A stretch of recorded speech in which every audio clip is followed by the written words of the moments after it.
Boa noite, meus amigos, meus queridos, meus irmãos em Cristo. Que bom estar com vocês aqui de novo. Estou aqui para falarmos sobre o tema das células desse mês. O tema das células desse mês é uma lembrança, uma memória, não de algo tão distante, na verdade, de alguma coisa que está acontecendo ou está acabando hoje. Hoje, dia 3 de outubro, nós estamos encerrando o nosso tempo de jejum é de 21 dias nesse ano de 2021.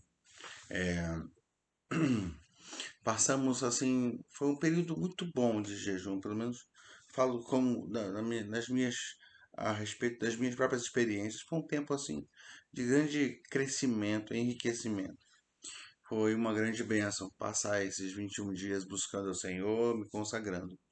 E para cada dia de jejum houve um texto de meditação. Eu tive a ideia de que a gente voltasse à temática, voltasse ao assunto que abordamos através das células. Nós apenas lemos esses textos e meditamos assim um pouco neles, mas agora a gente pode coletivamente pensar no que esses textos propõem, no que essa temática propõe. E eu reuni, juntei alguns dos textos e tal, enfim, esse mês vamos falar sobre as memórias do jejum. E para o dia, para hoje, para essa semana, nós estamos falando sobre santificação. Começamos, a primeira semana foi toda sobre santificação, baseado no texto lá de Josué, capítulo 3 versículo 5, em que ele diz: Santificai-vos, porque amanhã o Senhor fará maravilhas no meio de vós. Mas qual é o contexto desse santificai-vos, né? Qual é o contexto dessa palavra, dessa ordem que Josué deu ao povo? Ah, o que acontece? O povo estava entrando na terra prometida, estava se preparando para se apossar efetivamente de toda a terra como herança do Senhor para a vida deles. E entre eles e a terra, ou a maior parte da terra, ou a melhor parte da terra, entre eles e essa terra estava o Rio Jordão. E eles estavam para presenciar um grande milagre, um milagre parecido com o da separação das águas do Mar Vermelho, na época de Moisés, na saída deles do Egito. Agora seria o Rio Jordão. O Rio Jordão iria se abrir, eles passariam a seco. E esse milagre assim tão tremendo já pode, pode-se dizer, inicia as tais maravilhas prometidas àqueles que se santificassem, àqueles que se separassem. É, ah, há um chamado de Deus para as nossas vidas, para viver segundo o seu plano, segundo a sua vontade, para viver nos correspondendo a Ele. Ele nos chama e nós atendemos, obedecemos, seguimos o seu chamado. E nesse episódio, se lermos no capítulo 3 a partir do versículo 1, vamos perceber o lugar da arca, símbolo da presença do Senhor. Bom, está escrito aqui em Josué 3, capítulo de 1 a 6. Diz assim: De manhã bem cedo, Josué e todos os israelitas partiram de Sitim e foram para o Jordão, onde acamparam antes de atravessar o rio.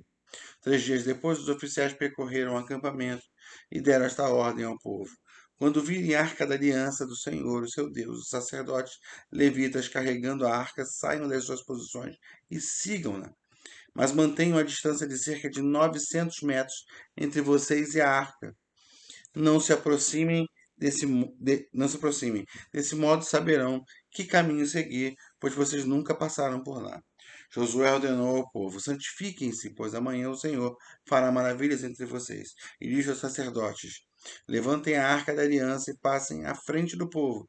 Eles a levantaram e foram na frente. Ah, esse texto está falando dessa travessia miraculosa, um evento marcante, emblemático na vida e na história do povo de Israel. E exatamente para vivenciar a plenitude dessa experiência, Josué dá a ordem: santifiquem-se, porque vocês verão maravilhas. E quando eles se santificam, se separam, eles começam a experimentar essa realidade, mas nesse momento em que eles iam atravessar o Jordão, Deus fala com eles a respeito da arca. A arca seria o elemento guia, aquilo que eles seguiriam. A arca é uma representação da presença de Deus. Então, Josué, na verdade, está dizendo para o povo: olha, mirem na presença de Deus. Se ela, quando ela se mover, vocês se movem. Quando ela parar, vocês param. Mirem na presença de Deus. Então, nesse processo de experiências, nesses desafios, né? Nessas batalhas que enfrentamos diariamente, nessas situações que nos afrontam, nos confrontam, impossíveis que se apresentam diante de nós, como aquele Rio Jordão, que era um impedimento para que eles entrassem novamente, efetivamente na terra. Deus miraculosamente abre o Rio Jordão para que eles passem a seco. E o Rio Jordão foi aberto exatamente quando os sacerdotes que estavam carregando a arca pisaram nas águas. Deus está ensinando para a gente que a presença dele é aquilo que dirige as nossas vidas, aquilo que nos abençoa, aquilo que abre portas de conquistas, de novas conquistas no Senhor. Então, a, é, aquele a ordem de Josué foi muito clara. Olha, quando vocês virem a arca, vocês sigam a arca. Sigam com distância, mas sigam a arca. Para onde ela for, vocês vão. Onde ela parar, vocês param.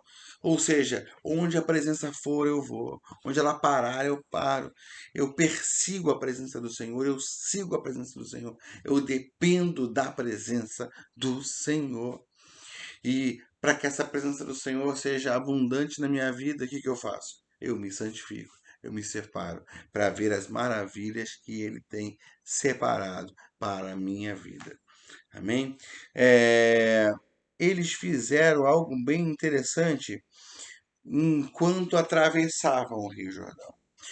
O capítulo 4 de Josué, dos versículos 4 a 9, diz assim: Josué convocou 12 homens que escolhera dentre os israelitas, um de cada tribo. Ele lhes disse: Passem adiante da arca do Senhor, o seu Deus, até o meio do Jordão.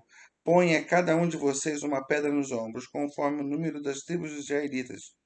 Elas servirão de sinal para vocês. No futuro, quando seus filhos lhe perguntarem: que significam essas pedras? Respondam que as águas do Jordão foram interrompidas diante da arca da aliança do Senhor. Quando a arca atravessou o Jordão, as águas foram interrompidas. Essas pedras serão um memorial perpétuo para o povo de Israel. Os israelitas fizeram como Josué lhes havia ordenado, apanharam 12 pedras do meio do Jordão, conforme o número das tribos de Israel, como o Senhor tinha ordenado a Josué, e as levaram ao acampamento onde as deixaram. Josué ergueu também 12 pedras no meio do Jordão, no local onde os sacerdotes que carregavam a arca da aliança tinham ficado, e elas estão lá até hoje. O que é interessante aqui é que no meio da travessia há um cerimonial, há um memorial sendo realizado ali. Josué manda que 12 homens, 12 representam as 12 tribos de Israel, um homem de cada tribo, significando a totalidade do povo. Aqueles homens representavam a totalidade do povo. E aí, cada um daqueles homens tirou uma pedra de dentro daquele lugar ali, de dentro daquele rio, e levou para fora, para construir um altar que fosse um memorial. Todos que olhassem entenderiam que aquelas 12 pedras simbolizavam as 12 tribos de Israel, ou seja, simbolizavam o povo de Deus, representavam o povo de Deus, entregue como oferta ao Senhor, oferta de louvor ao Senhor. E assim que esses homens pegaram as pedras e levaram, Josué ergueu outras 12 pedras dentro do rio. E aí, quando eles acabam de sair, o rio volta ao normal. E aquelas pedras que Josué ergueu dentro do rio ficam submersas. Que mensagem a gente extrai daqui? Há alguma coisa que é tirada do rio, que simboliza o povo. Há alguma coisa que fica dentro do rio, que também simboliza o povo. Aquelas águas, quando retornaram, simbolizavam que alguma coisa estava sendo sepultada, estava sendo abandonada no passado. Aquelas pedras que ficavam dentro do rio simbolizavam um passado que eles estavam deixando para trás efetivamente. E as 12 pedras que eles tiraram de lá representavam a sua identidade como povo de Deus. Eles estavam entregando aquelas pedras para construir com elas um altar, ou seja, um altar símbolo de adoração. Eles deixam para trás toda a vergonha do Egito, toda a vergonha da escravidão, toda a vergonha da desobediência, da rebeldia deles, dos pais deles no deserto. Estavam abraçando uma nova realidade de vida onde eles se doavam a Deus como oferta de amor.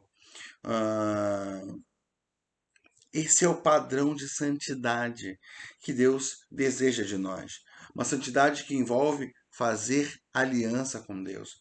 Uma santidade que envolve comprometer toda a nossa vida ao Senhor para pertencermos a Ele, de tal forma que quem no futuro souber da nossa história vai saber da história de alguém que viveu para o Senhor, que amou o Senhor, por isso que foi levantado aquele memorial, para que as gerações futuras olhassem e soubessem.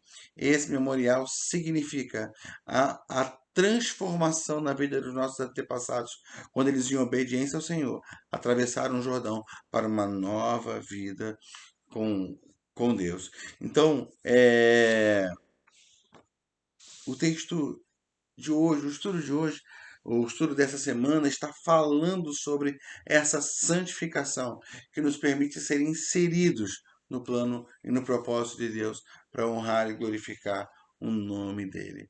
O meu desejo é que nós sejamos atraídos a essa realidade de viver uma vida santa que honra ao Senhor, que nós possamos entregar a nossa vida como sacrifício, que nós possamos perceber que pedras, o que representam essas pedras afogadas no rio, que pedras eu preciso, que pedras da minha vida eu preciso deixar afogada no rio, e que pedras eu preciso tirar de lá como uma representação da transformação que houve na minha vida e no meu coração, para que eu andasse na presença do Senhor em fidelidade. Que o Senhor te abençoe, que o Senhor te dê discernimento quanto a essas verdades que vamos tratar nas células nessa semana. Amém, meus queridos? Deus abençoe grandemente vocês. E lembrando, como Josué disse, santifiquem-se, porque o Senhor tem vindo com maravilhas sobre as nossas vidas. Deus abençoe vocês, meus queridos.